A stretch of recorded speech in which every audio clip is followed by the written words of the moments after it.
So, ito na po yung Xiaomi Air Pump 2 or Generation 2 or pangalawang air pump ng Xiaomi mga ma'am.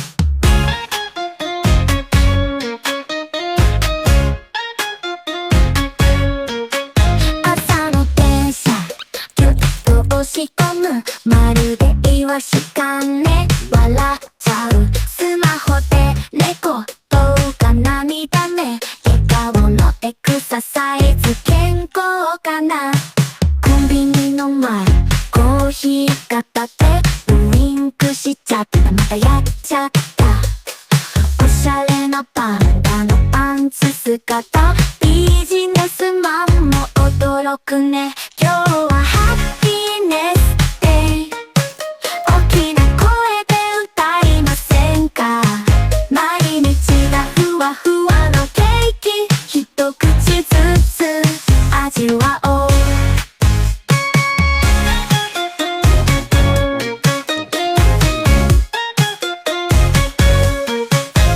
ランチタイムはサンドイッチパーティー二つはもちろんジャムとチーズテーブルの上スマイルの山スプーンでメッセージ伝えたい会社戻れば書類とにらめっこデスクの上は往復ピンタそんな時でもやっぱりハッピー秘書と一緒に大笑い今日はハッピーネスデイ And now, try natin sa motorcycle natin. And now, let's get to it. So, ayan na po yung motor natin mga mampos, no? Honda EDV 150 2020 version or model. So, try na natin tong air pump mga mampos na ng Xiaomi.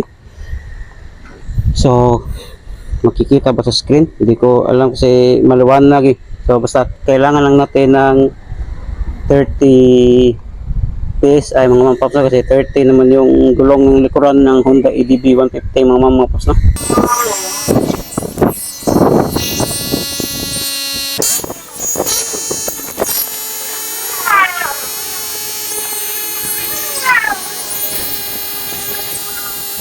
So ayan po mga mampaps na, for couple seconds namatay din siya kasi narating na yung preferred PSI mo na 28 PSI kasi 28 naman tong likurang gulong ni Honda EDV 150 mga paps, no? So dito naman tayo sa front tires mga paps, no?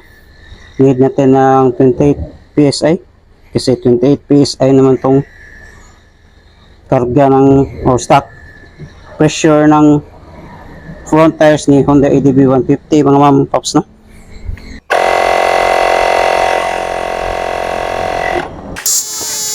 So, ayan po mga paps, no? Kaya pala, automatic shut off pala siya mga paps, no? Pag dumating na sa preferred PSI mo mga paps, no? Or nakaset mo na PSI, so 28. So, kitang-kita nyo naman na parang pumipiyok-piyok kasi pala automatic siya na magsha-shut off mga paps, no? Kung okay na narating na yung prepared na PSI mga paps, no? Na sinit natin na 28 PSI mga paps, no? So yan pala mga paps, no? Hindi siya ma-over inflate kasi mag-shut off naman siya automatically.